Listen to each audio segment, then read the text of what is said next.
مکاشفہ 18واں باب۔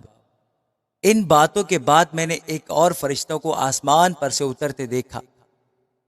جسے بڑا اختیار تھا، اور زمین اس کے جلال سے روشن ہو گئی۔ اس نے بڑی آواز سے چلا کر کہا کہ گر پڑا، بڑا شہر بابل گر پڑا، اور شیاطین کا مسکن،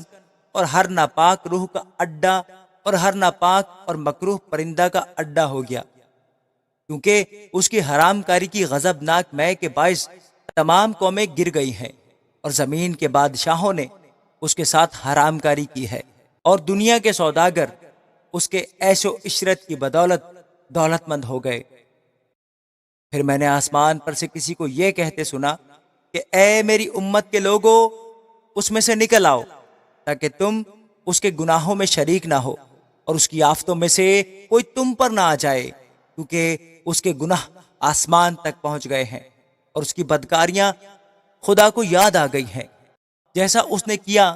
ویسا ہی تم بھی اس کے ساتھ کرو، اور اسے اس کے کاموں کا دو چند بدلہ دو۔ جس قدر اس نے پیالہ بھرا تم اس کے لیے دگنا بھر دو، جس قدر اس نے اپنے آپ کو شاندار بنایا اور عیاشی کی تھی، اسی قدر اس کو عذاب اور غم میں ڈال دو، کہ وہ اپنے دل میں کہتی ہے کہ میں ملکہ ہو بیٹھی ہوں، بیوہ نہیں، اور کبھی غم نہ دیکھوں گی۔ اس لیے اس پر ایک ہی دن میں آفتیں آئیں گی، یعنی موت اور غم اور کال، اور وہ آگ میں جلا کر خاک کر دی جائے گی، کیونکہ اس کا انصاف کرنے والا خداوند خدا قوی ہے۔ اور اس کے ساتھ حرام کاری اور عیاشی کرنے والے زمین کے بادشاہ جب اس کے جلنے کا دھواں دیکھیں گے تو اس کے لیے روئیں گے اور چھاتی پیٹیں گے، اور اس کے عذاب کے ڈر سے دور کھڑے ہوئے کہیں گے، اے بڑے شہر، اے بابل، اے مضبوط شہر، افسوس افسوس، گھڑی ہی بھر میں تجھے سزا مل گئی۔ اور دنیا کے سوداگر اس کے لیے روئیں گے اور ماتم کریں گے، کیونکہ اب کوئی ان کا مال نہیں خریدنے کا، اور وہ مال یہ ہے سونا، چاندی، جواہر، موتی اور مہین کتانی اور ارغوانی اور ریشمی اور کرمزی کپڑے، اور ہر طرح کی خوشبودار لکڑیاں، اور ہاتھی دانت کی طرح طرح کی چیزیں، اور نہایت بیش قیمت لکڑی، اور پیتر اور لوہے اور سنگ مرمر کی طرح طرح کی چیزیں،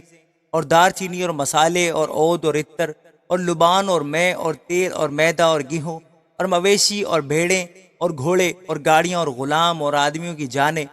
اب تیرے دل پسند میوے تیرے پاس سے دور ہو گئے، اور سب لذیذ اور تحفہ دار چیزیں تجھ سے جاتی رہیں، اب وہ ہرگز ہاتھ نہ آئیں گی۔ ان چیزوں کے سوداگر جو اس کے سبب سے مالدار بن گئے تھے، اس کے عذاب کے خوف سے دور کھڑے ہوئے روئیں گے اور غم کریں گے، اور کہیں گے، افسوس افسوس، وہ بڑا شہر جو مہین کتانی اور ارغوانی اور کرمزی کپڑے پہنے ہوئے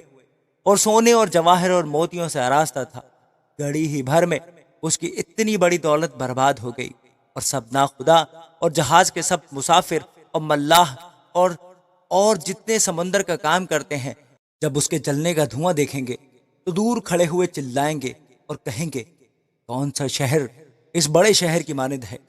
اور اپنے سروں پر خاک ڈالیں گے اور روئیں گے اور ماتم کرتے ہوئے چلا چلا کر کہیں گے، افسوس افسوس، وہ بڑا شہر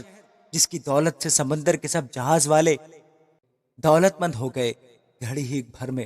اچڑ گیا۔ اے آسمان اور اے مقدسوں اور رسولوں اور نبیوں، اس پر خوشی کرو، کیونکہ خدا نے انصاف کر کے اس سے تمہارا بدلہ لیا۔ پھر ایک اور زوراور فرشتہ نے بڑی چکی کے پاٹ کی مانند ایک پتھر اٹھایا اور یہ کہہ کر سمندر میں پھینک دیا کہ بابل کا بڑا شہر بھی اسی طرح زور سے گرایا جائے گا، اور پھر کبھی اس کا پتہ نہ ملے گا، اور بربت نوازوں اور مطربوں اور بانسلی بجانے والوں اور نرسنگا پھونکنے والوں کی آواز پھر کبھی تجھ میں سنائی نہ دے گی، اور کسی پیشہ کا کاریگر تجھ میں پھر کبھی پایا نہ جائے گا، اور چکی کی آواز تجھ میں پھر کبھی سنائی نہ دے گی، اور چراغ کی روشنی تجھ میں پھر کبھی نہ چمکے گی، اور تجھ میں دلہے اور دلہن کی آواز پھر کبھی سنائی نہ دے گی، کیونکہ تیرے سوداگر زمین کے امیر تھے،